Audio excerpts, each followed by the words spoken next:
సాధారణంగా ఏదైనా పుస్తకం రాస్తే ఒకరో ఇద్దరో రాస్తారు. కానీ బైబిల్ని సుమారు 40 మందికి పైగా రచయితలు రాశారు. ఇక్కడే అసలైన విచిత్రం ఉంది. మనమందరం ఒకసారి ఆలోచిస్తే ఈ 40 మంది కేవలం ఒకే కాలానికి చెందినవారు కూడా కాదు, ఒకే ప్రాంతానికి కూడా చెందినవారు కాదు, ఒకే భాష మాట్లాడేవారు కూడా కాదు, కనీసం ఒకే వృత్తివారా అంటే అది కూడా కాదు. వీళ్ళలో రాజులున్నారు, గొర్రెల కాపరులున్నారు, ప్రధానులున్నారు, జాలరులున్నారు, వైద్యులున్నారు, పన్ను వసూలు చేసేవాళ్ళు ఉన్నారు.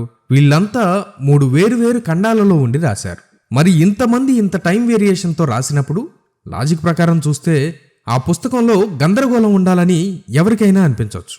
లాజిక్ ప్రకారం చూస్తే ఉండాలి.